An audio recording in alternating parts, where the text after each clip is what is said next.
Bonjour à tous, avec l'aide de Dieu, nous allons étudier le traité Brachot, Daf Mem Vav, Amud Bet, 46b. Nous sommes à la troisième ligne. Ve'amar Rav Nachman bar Yitzchak.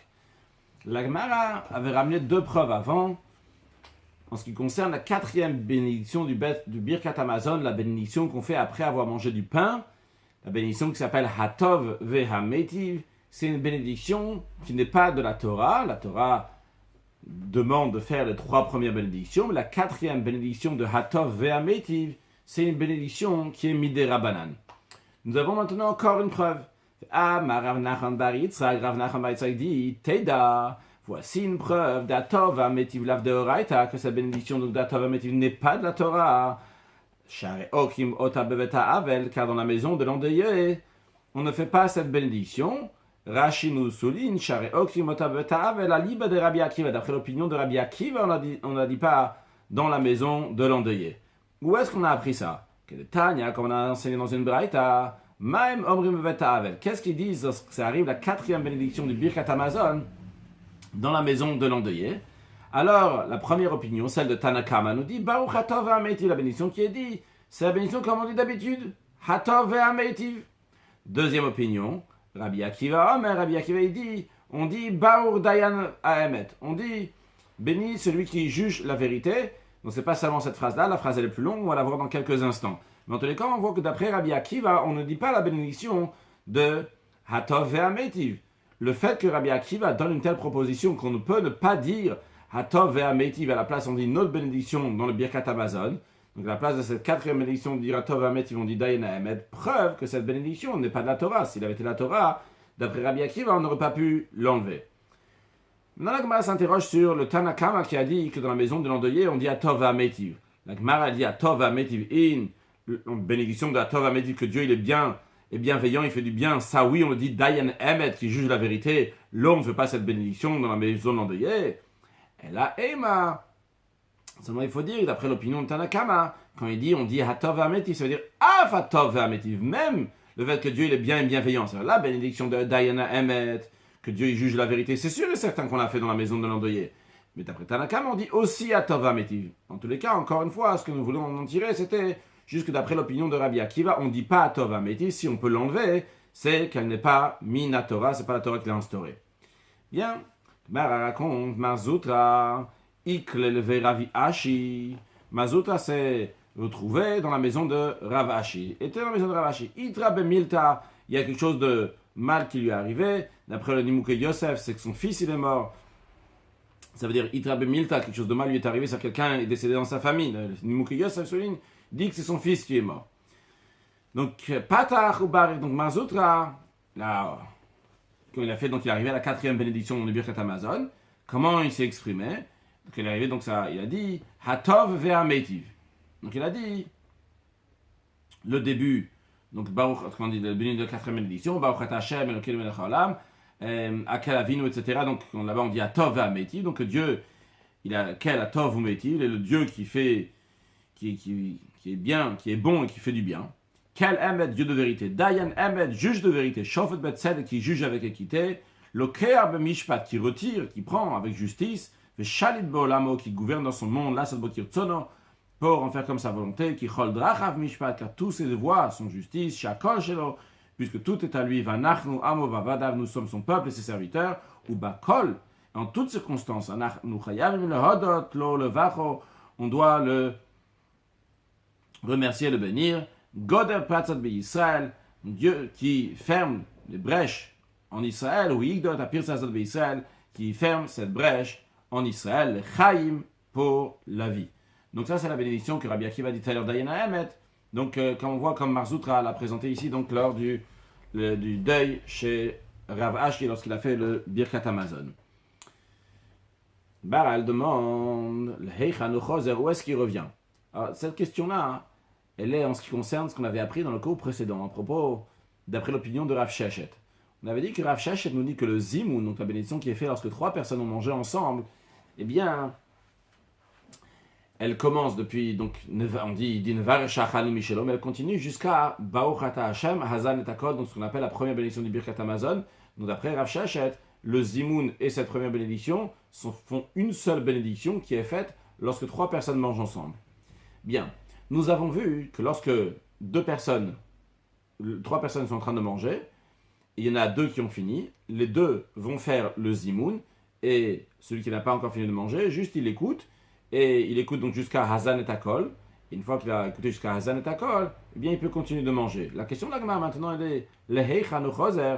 Une fois que lui, cette personne qui est restée seule à manger, il va faire Birkat Hamazon, à partir de où il va recommencer? Est-ce qu'il va recommencer sa bénédiction donc, depuis le début?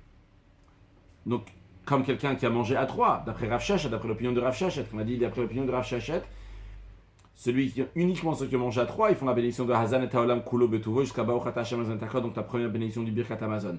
Donc la question elle est, est-ce qu'une fois que les 2 ont déjà fait Zimoun, cette personne-là qui restait manger seule, vu qu'au début ils étaient ensemble avec les autres, il a aussi l'obligation de faire cette bénédiction de Hazan et Taolam Kulo, donc il recommence depuis le début, ou bien il recommence depuis l'endroit où il s'est arrêté, c'est l'endroit où il s'est arrêté, pas vraiment l'endroit où il s'est arrêté. Mais les 2 qui ont fait Zimoun, ils ont dit la première bénédiction jusqu'à Baruch Ata Hashem Hazan et Takol. Et donc dans ces cas-là, lui, quand il va faire son Birkat Hamazon, il va faire comme si c'était 2 personnes qui ont mangé seules, donc il n'y avait pas de Zimoun, et qui commence juste à partir de Nodelecha. Voyons la question dans le texte de Rachel Heichan ou Choser. Mishenitztarech les Zimoun, quelqu'un qui s'est associé donc au Zimoun, donc 2 personnes qui ont fini de manger et qui ont fait Zimoun. Famar, on a dit dans le cours précédent, Li Bade Rav Sheshet, d'après l'opinion de Rav Sheshet, que Birkat Zimoun, la bénédiction du Zimoun, Hadazan, c'est jusqu'à qu'il finit le mot, la fin de la bénédiction de Hazan. Celui-là, il a dû s'arrêter de manger pendant que les autres ils ont fait le Zimoun. Jusqu'à que celui qui fait la bénédiction, il va finir la bénédiction de Hazan. Maintenant, cette personne-là qui s'est arrêtée, il a recommencé, cette personne-là qui s'est arrêtée pour les 2, et donc il a continué pour finir son repas. La question elle est, où il recommence à faire la bénédiction de Birkat Hamazon, une fois qu'il va finir son repas. Voyons donc la réponse à la question, d'après l'opinion de Rav Sheshet, où est-ce qu'il devrait recommencer? Voyons 2 opinions. Rav Zvid Mishvin d'Abaye Amar, Rav Zvid de nom d'Abaye dit, Choser le Roche. Il fait le Birkat Hamazon depuis le début, aussi la bénédiction de Hazan et Taolam, parce qu'il est considéré comme s'il est 3 personnes, il fait partie des 3 personnes, il fait partie du groupe. Donc, vu qu'à la base, il avait cette obligation de faire Hazan et Taolam Kulo, même quand il a fini après le Birkat, il a fini son repas après les 2 autres qui ont déjà fait Zimoun, mais il a encore cette obligation de faire Hazan et Taolam, Rashi Choser le Roche Triyat Hazan, donc au début de la bénédiction de Hazan. Pourquoi? Shareni Traï avait Zimoun, puisqu'il a eu l'obligation de faire Zimoun et donc aussi la bénédiction de Hazan. Chez Betrila Hogba Begimel, puisqu'au début, ce repas, il était fixé avec 3 personnes. Donc c'est pour ça qu'il recommence depuis le début. Ça, c'est l'opinion de Rav Zvi de nom de Abaye.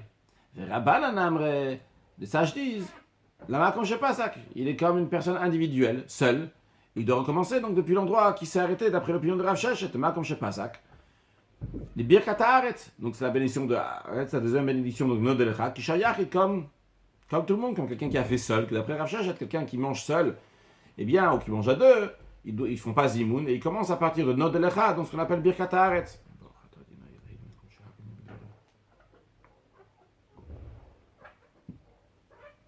Elle dit, qui recommence à l'endroit où il s'est arrêté, donc il commence à noter le Lecha. Évidemment, vu qu'il commence avec une bénédiction, il dira Baruch Ata Hashem Elokeinu melech haolam, she'inchalta lavoteinu eretzchem natov ochav, etc. Il ne commence pas juste avec Nodé, comme on a déjà appris dans le cours précédent, que commence une bénédiction, c'est avec Baruch Ata. C'est uniquement quand c'est une deuxième bénédiction, commence Nodé Lecha. S'il commence une bénédiction, donc elle est un peu différente, mais en tous les cas, il commencera à partir de cette deuxième bénédiction de Nodé Lecha, il commencera Baruch Ata Hashem Elokeinu melech haolam, she'inchalta lavoteinu, etc.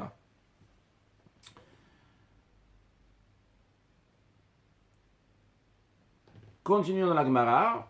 Amar le Resh Galuta le Rav Sheshet. Le Resh Galuta, donc le chef de l'exil, donc qui était à Bavel, donc était un juif de la descendance du roi David, qui avait la puissance du gouvernement de gérer les juifs, on va dire. Il a dit à Rav Sheshet, Fagav de Rabban Kshishe Atun, bien que vous êtes des sages avec un âge avancé, mais en ce qui concerne Parsa et en ce qui concerne les Perses, Betzok et Seuda, dans les besoins du repas, Beki Minaichu. En ce qui concerne le comportement du repas, ils savent mieux se comporter que vous. Alors Rashi, il a une autre version, il dit on ne dit pas des rabban chiché, vous êtes des sages qui sont âgés. Parce que même s'ils sont des sages, tout simplement, il parle d'une certaine manière comme... Il dit, bien que vous êtes sages, quand même les pères savent mieux se comporter. Donc c'est pour ça Rashi dit, Hachi Garsinan, Afargav des rabbanan, Atun, vous êtes des rabbanan, des sages. Rashi dit pas des rabbanan chiché Atun. C'est pas la version dont il avait dans la Gemara. Mais quand même, par Saïb, et Tzorkesudab, Keminaïch, les Perses, dans le comportement, comment on se comporte dans le repas, ils sont plus compétents que vous. Alors, le Resh Galuta, il raconte à Rav Sheshet. Il dit Bizban Sheshtem Mitot. S'ils sont deux lits, de divan, rappelons qu'avant, à l'époque, ils mangeaient ils s'allongeaient en s'accoudant sur le côté gauche sur le lit. Alors, pour illustrer, on a trouvé des jouets des enfants qu'on peut utiliser aussi pour le cours de Gemara. Vous avez ici donc trois chaises que j'ai trouvées. Les chaises ne sont pas spécialement avec des tailles particulières, c'est juste que j'ai trouvé dans les jouets des enfants, avec des petits monsieur, des petits bonhommes donc, qui sont dans ces chaises-là. Comme vous voyez, ils sont accoudés sur le côté gauche. Là, il y en a trois, parce qu'ensuite, on va parler qu'il y en a trois. Mais il y a des situations qui mangent à deux, et des situations qui mangent qu'à trois. Encore une chose, ici, les bonhommes ne sont pas exacts, parce qu'on va voir dans Rashi, les pieds, d'après ce que je comprends, en tous les cas dans Rashi, les pieds n'étaient pas sur le lit. Les pieds étaient par terre, mais ils s'accoudaient sur le côté gauche. Donc les amis accoudaient sur le côté gauche, dans leur fauteuil, dans leur divan. Alors il dit comme ça le Resh Galuta. Il dit, lorsqu'ils ont deux lits, Gadol Mesef Berosh, le premier, il s'allonge en premier. Veshenilo, le deuxième, le Mala Emenu, au-dessus de lui. Qu'est-ce que ça veut dire au-dessus de lui? Rashi nous dit, déjà, Bizman Shenshte Mitod, Rashi nous dit, il rappelle, Regilim Ayulechol Baaseba, ils avaient l'habitude de manger accoudé al Tzido Asmal sur le côté gauche, mouté, penché, Vera Gavla Aretz. Et les pieds, la Aretz, comme je comprends que c'est par terre, Ish al Mita Achat, chacun donc sur un lit. Alors, Bizman Shenshte, quand ils sont deux, Gadol Mesaverosh, le premier qui s'allonge, donc c'est le premier, d'ailleurs ici, donc il a un plus grand divan, c'est juste simplement sur des questions techniques que j'ai trouvées chez les enfants. Kelomar Mesef Trilal Mitato. Donc, il va s'allonger d'abord sur son lit. Et chez Nilo le Malahemenu, c'est le deuxième en importance. Il est au-delà de lui. Rachidi Mitatashen, il est Tzal Merashot Shelga. Donc, le lit du deuxième, il est à la tête du premier. Donc, ce qu'on a ici, là, on a ici le grand. Ça, on verra dans la suite. C'était une petite table là, qu'ils amenaient pour faire manger. Chacun, ils en avaient une. Hein. Pas seulement le grand, il en avait une. J'en avais qu'un seul dans les jouets des enfants. De côté pour l'instant. Ici, celui-là. Donc, s'ils sont à deux, lui, c'est le gadol. Lui, c'est le grand, c'est le plus important. Et bien, au-dessus de lui, donc, il y a le shenilo, le deuxième en importance. Il se met au-dessus de lui, donc, à côté de sa tête. Donc, il se met de ce côté-là. Donc en d'autres mots, il se met à sa gauche. Il se met à sa gauche de l'autre, ce qui ne nous intéresse pas. C'est juste pour que c'est pas question de gauche ou droite. C'est juste pour que ce soit clair, vu qu'il s'allonge, qu'il se met sur son côté gauche. Donc, Shenilo au-delà de sa tête à lui, donc ça ressort de son côté gauche. Continuons dans la Gemara, comme le Resh Galuta dit comment les Perses se comportent donc au repas, et quand il est en train de raconter à Rav Sheshet, il dit Bizman Shen Shalosh, ils sont trois. Gadol Mesef Be'emtza, le grand donc qui s'allonge au milieu, comme on voit ici. Shenilo le Mala Menu, le deuxième, au-delà de lui. Shili Shilo, le troisième, le Matahemen, le troisième, il se met en dessous de lui. Donc le troisième, il est ici, en dessous, donc le Gadol qui est là. Encore une fois, ils sont tous à côté à gauche, donc celui qui est moins important, le troisième niveau d'importance, eh bien, ou le deuxième, comme vous voulez, mais en tous les cas, donc ils sont trois à manger, donc celui c'est le troisième. En importance, eh bien, il se met du côté droit, c'est-à-dire donc au pied, comme on voit ici, donc du grand. Encore une fois, comme on a dit, les pieds, ils étaient par terre. Amarle, Rav Sheshet, il a dit Resh Galuta, mais un instant. Voyons d'abord Rashi. Bizman Shen Shlosh Agadol Mesef Be'emtza, Shenil le Mala Menu, Shlish le Mata Menu, le Tzad Margalot, donc le troisième, il se fait au pied c'est la personne la plus importante. Toujours dans Rashi. Amar Rav Sheshet de Resh Galuta, Rav Sheshet, il a dit Resh Galuta. Continue directement dans Rashi la question de la Gemara. Et lorsqu'il a besoin de parler, si le grand, il a besoin de parler, Matitz Tirutse, il doit se redresser, Veyativ, et parler. Parce que voyons ici, la question allemande qu'on va voir dans Rashi, mais si il est ici, il a besoin de parler, quand ils sont à deux, lui il est là, lui il est là. S'il a besoin de parler avec celui-là. Il a besoin de se redresser pour que son visage être face à lui. Contrairement que si il était assis ici, s'ils étaient seulement à deux, hein, encore une fois, on met celui-là de côté.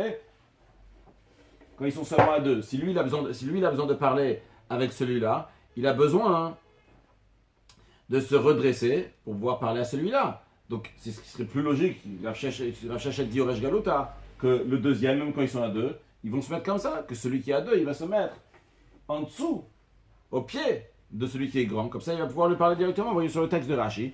Et si le grand il veut parler avec celui qui est en deuxième niveau après lui, il doit se redresser, même si bateau, il est allongé comme ça, les chaises se redresser, parce que tant qu'il a allongé du côté gauche, et il ne peut pas parler avec lui, puisque le deuxième il est derrière sa tête chez le gadol du grand ou pnea gadol, alors tandis que le visage du grand, donc d'après ce qu'on a dit ici, d'après les Perses, il est là, donc tant que son visage est là, il ne peut pas lui parler. Alors son visage est de ce côté-là. Donc ça serait mieux. Il vaut mieux que celui qui est le deuxième, il va s'asseoir plus bas que lui ici. Comme ça il va entendre ses paroles. Alors que le grand, il reste encore accoudé. Alors le Resh Galuta lui a répondu, à Marley, il lui a dit, vraiment Gmara, à Marley.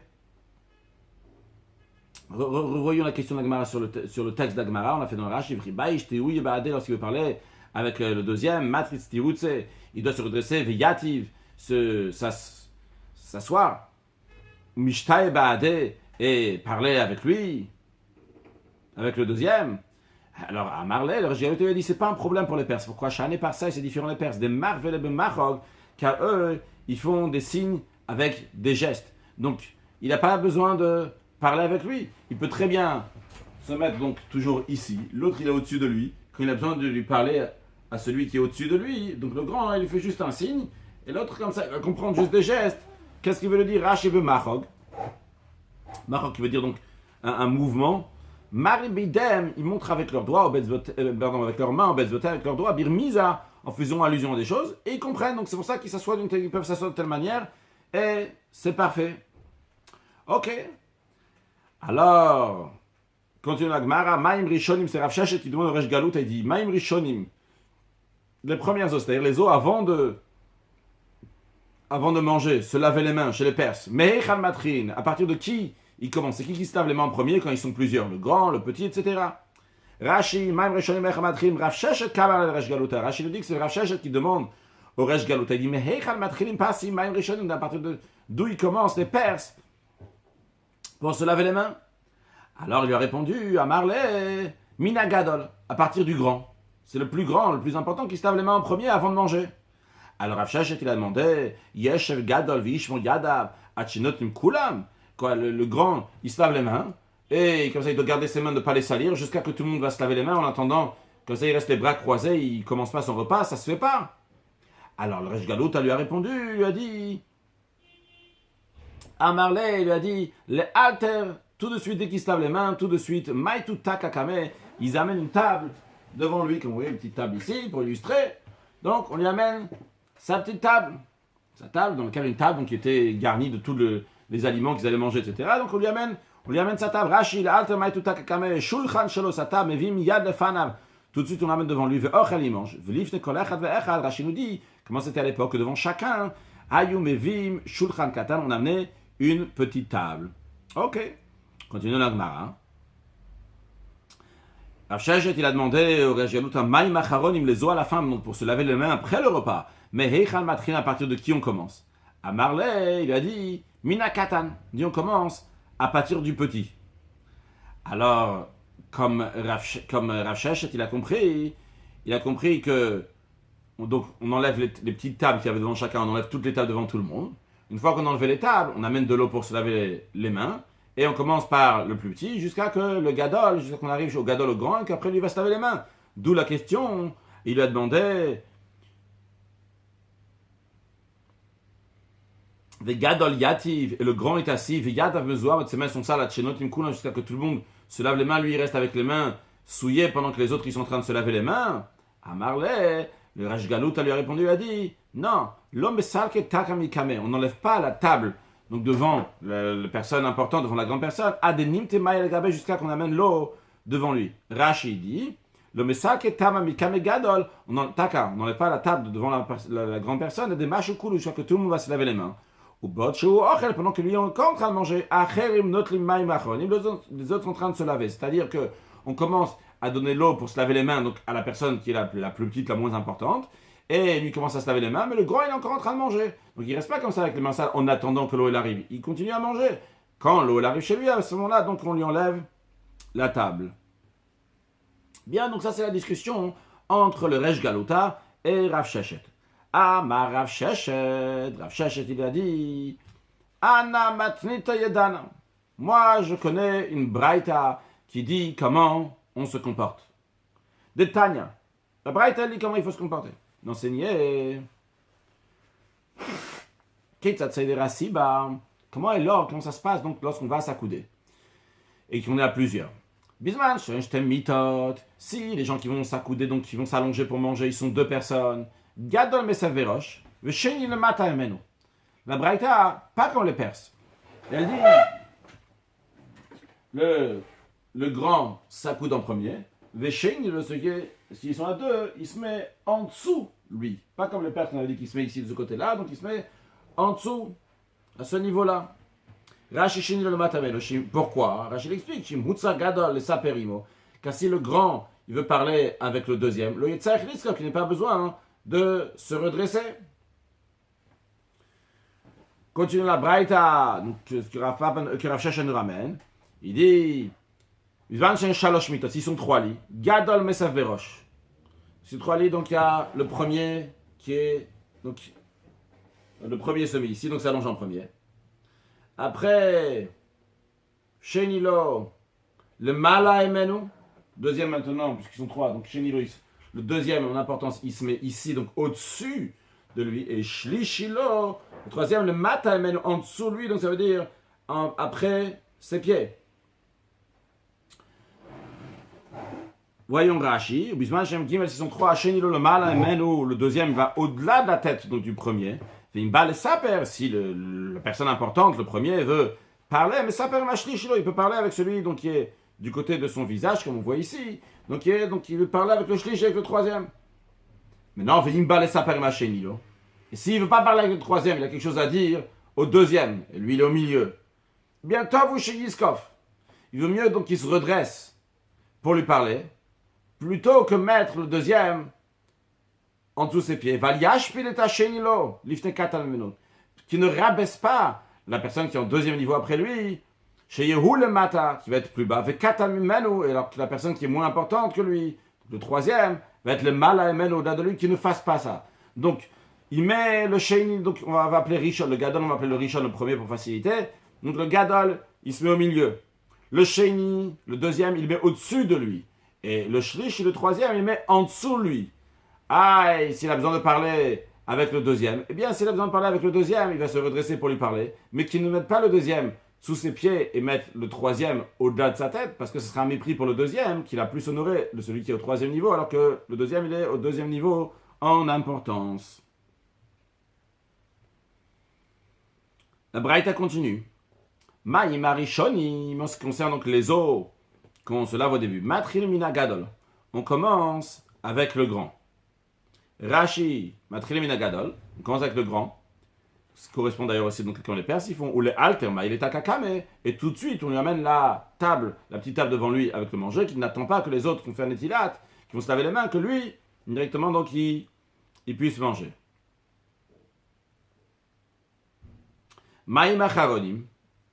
Les autres, donc à la fin, Bisman, Shem He, s'ils sont 5, Matril Mina Gadol. Ils commencent avec la personne la plus importante.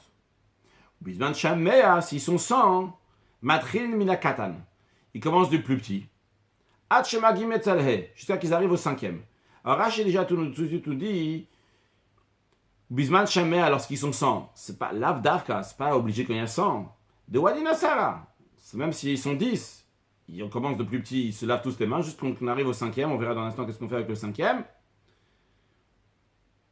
Le 5e de la fin, et Rashi dit, ou le Choliot Hermé, à chaque fois, même s'ils sont 6, on commence le petit, et après qu'on arrive au 5e, je vais dire oralement tout de suite pour faciliter, donc quand on arrive à celui qui va faire la bénédiction du Zimoun, en principe c'est le Gadol, c'est le plus grand, ou bien si le Gadol, le plus grand, il a donné la permission à quelqu'un d'autre de le faire, celui qui va faire la bénédiction de Zimoun, donc qui va quitter les autres aussi de Birkat Hamazon, c'est lui qui va faire Maïm Acharonim, donc se laver les mains à la fin, en 5e position avant la fin. Certains commentaires expliquent, basés sur différents, on l'a déjà dit je pense dans un cours avant aussi, d'une histoire qu'on va voir dans la suite, que vu qu'il y a 4 bénédictions dans le Birkat Hamazon, c'est la raison pour laquelle il fait le 5e, comme ça le temps que 4 personnes se lavent les mains après lui, il a le temps de réfléchir sur les 4 bénédictions. En tous les cas, donc on arrive 5 avant la fin, eh bien, on repart, on recommence, on ne va pas d'après le plus petit là, on donne à celui qui va faire le Zimoun. Voyons, toujours on est au milieu de Rashi. Pourquoi on fait ça? Pourquoi on commence avec le plus petit donc à faire Maïm Acharonim? Parce que c'est un mépris d'enlever la table devant le grand chez Itol Yadav, s'il lui se lave la main en premier. Il attend là-bas comme ça, les bras croisés, ou battre sans rien faire, tout coup là, le temps que tout le monde va se laver les mains. Les filles, c'est pour cela, s'ils sont plus que 5. On commence par le petit qui est assis au bout. On n'enlève pas la table de devant le grand. Quand on arrive à 5 derniers, à ce moment-là, au 5e avant la fin, eh bien, on enlève la table de devant le grand, il se lave les mains, et après il y en a encore 4 autres qui vont faire Maïm Acharonim. Voyons le texte de la Gemara.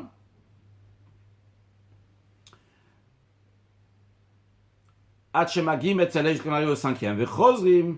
Et on recommence entre guillemets, on commence maintenant, on va plus voir c'est qui le plus petit au plus grand, mais là, on fait avec le grand Rashi, donc c'est lui qui va faire il va se laver les mains à la fin, et on enlève, en 5e de la fin, et on enlève la table devant lui. Et la Braïta rajoute, ou le ma comme Shemaim Acharonim Chozim, à l'endroit que les eaux de la fin, les Maim Acharonim reviennent, ça veut dire à niveau numéro 5, le Sham Bracha Chozeret, c'est là-bas que la Bracha va revenir, c'est lui qui va faire le Birkat Hamazon, et faire le Zimoun, donc Rashi, le ma comme Shemaim Acharonim Chozim, Shemagim la Chamish, lorsqu'on arrive à 5, Imnata la Gadol, si le grand, c'est lui qui a fait donc Maïm Acharonim 5 avant la fin, c'est-à-dire que c'est lui aussi qui va faire le Zimoun et le Birkat Hamazon. Par contre, s'il a dit à quelqu'un d'autre, toi fais avant moi, donc en 5e position avant la fin, le Gadol, le grand, il a dit, toi fais Maïm Acharonim maintenant, ça veut dire que c'est lui, celui qui a fait Maïm Acharonim en 5e position avant la fin, c'est lui qui va faire le Zimoun et Birkat Hamazon. Gemara dit, c'est ce qu'on vient de dire, mais ça y est, les Rav, c'est un aide pour l'enseignement de Rav. Rabbi Chia Barashi Amarav, Rabbi Chia Barashi a dit de Rav, Kol anot el yad bacharon atchila. Tout celui qui se lave les mains à la fin en premier. Alors quand on dit bacharon atchila, c'est comme on a expliqué tout à l'heure, bacharon à la fin, lorsqu'on arrive vers la fin, et lui c'est le premier des 5, eh bien, hu mezumani bracha, c'est lui qui va faire la bénédiction, donc le Zimoun et le Birkat Hamazon. Rashi anot el yad bacharon atchila. Rashi nous explique ce qu'on a dit oralement. Celui qui se lave les mains quand on arrive aux 5 derniers en premier. Kore, la Gemara, la Braïta appelle Trila Bacharona. Le Trila, le début à la fin, c'est le 5e de la fin, ce que Rashi nous dit. Gemara raconte une histoire dans cet esprit-là, cette histoire qu'on avait déjà vue avant. Rav et Rabbi Chia, Rav et son oncle Rabbi Chia, Avuyat et Besudata, ils étaient assis en repas, Kamed et Rabbi devant Rabbi. Amar le Rabbi, Rabbi il a dit à Rav, Koum, lève-toi, Mesheyatra, lave-toi les mains. Alors Chazi et Rabbi Chia, il a vu de Kamatat que Rav il avait peur. Peut-être il mangeait trop, peut-être il s'est mal comporté dans le repas, il a dit arrête de manger. Alors Amar le, et Rabbi Chia lui a dit à Rav, parte, fils de noble, toi qui es important, t'as pas compris ce qu'il t'a dit. Ce qu'il t'a dit, t'a dit, lave-toi les mains. Il voulait te dire, Ayen bibirkat mezona kamalach. Il t'a dit, concentre-toi, prépare-toi dans la Birkat Hamazon, car c'est toi qui vas faire le Zimoun. Tanouraban, la nos agents enseigné, ne donne pas honneur, kavod, quelqu'un qui est plus important. Lobidrachim, ni dans des chemins. Rashi, mechavdim, donne pas honneur, c'est-à-dire l'omar, pour dire Eyata Kodem, soit avant, en avant, Lobidrachim dans des chemins, Holchedrachim, ceux qui sont en chemin, l'Omar le Gadol Menu, à dire à quelqu'un qui est plus important que lui, Lech le Fanai, va devant moi quand ils sont en chemin, donc deux personnes comme ça qui se rencontrent, eh bien, il n'y a pas besoin de dire un à l'autre d'aller en avant devant lui.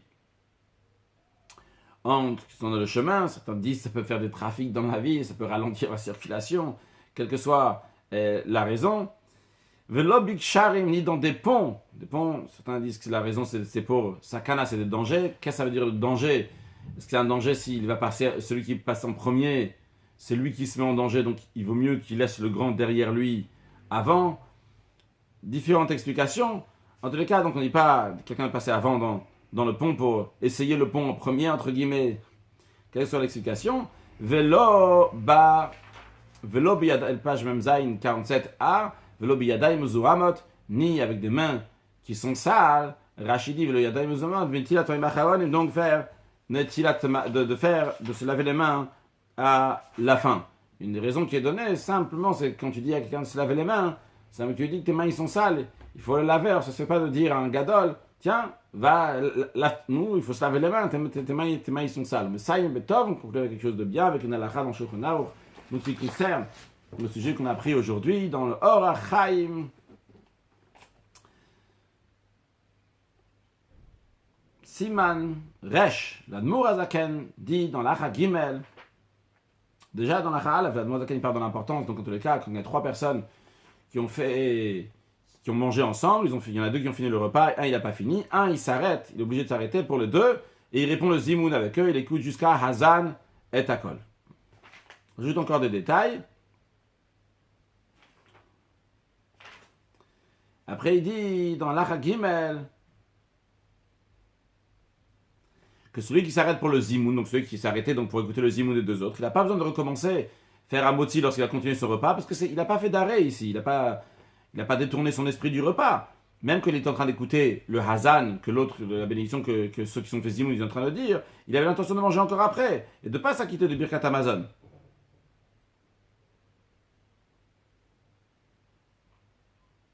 Donc c'est la raison pour laquelle il n'a pas besoin de recommencer son amotzi, son repas, il continue à manger normalement après à la suite de ça. Un sujet de Chassidut, nous avons parlé donc de se laver les mains avant le repas. Donc chez nous, chez les Pères, ça s'appelle Maïm Rishonim, des eaux d'avant le repas tout simplement pour se laver les mains, ce qui est aussi bien sûr évidemment. Et c'est important d'avoir des mains propres, mais chez nous ça s'appelle Netilat Yadayim, c'est se laver les mains. L'expression de Netilat Yadayim, c'est Netilat qui veut dire prendre. Alors, dans un des lettres du rabbi précédent, le rabbi précédent explique que la notion de Netilat Yadayim, Yadayim, ça fait référence aux midot, aux attributs. Nous avons des midot, des attributs dans le cœur, des attributs que nous devons travailler et raffiner. Et Maïm Lo, ça fait référence au cerveau. Dans le cerveau même, il y a la partie de Chorma et la partie de Bina. La Chorma, c'est l'eau et la Bina, c'est le feu. C'est entrer dans le pourquoi maintenant. Dans le cas, donc, c'est 2 parties qu'il y a dans le cerveau de l'être humain. Quand on dit maintenant de faire Netilat Yadayim, ça veut dire que on doit s'occuper des Yadayim, des mains. Mais l'expression, elle est Netila. Netila, c'est prendre. Pourquoi? Parce que par les mochin, par la chorma, par le niveau donc de diriger, que ma tête, elle va diriger mes midot, mes sentiments, mes attributs. Par cela, je vais enlever la mauvaise partie qu'il y a dans mes attributs, dans mon comportement, parce qu'ils vont être dirigés par le sechel, par le cerveau, pas juste par un cerveau humain, par un cerveau qui est divin. Et bien à ce moment-là, c'est netilat, on enlève les yadayim, on enlève les midot, on enlève le mal qu'il y a dans les midot. Il reste seulement la bonne partie qu'il y a dans les midot, dans les attributs. Ça, ce que représente netilat yadayim, se laver les mains avec de l'eau, c'est-à-dire mettre les mochin dans les midot, que les midot, les attributs vont être dirigés par le cerveau, et particulièrement par un cerveau qui est divin, que Dieu fasse, que très prochainement, nous avons la venue de Mashiach. À ce moment, le prophète il dit que que Dieu va enlever l'esprit d'impureté de la terre, et vu qu'il n'y aura plus d'esprit d'impureté de la terre, alors automatiquement il n'y aura que du bien et du bonheur, et une excellente santé, une prospérité, une largesse dans tout pour tout le monde, et que Dieu fasse que déjà dans les derniers instants de l'exil, il y a déjà tout ce que chacun a besoin matériellement et spirituellement, avec une grande largesse. Mashiach now, excellente journée.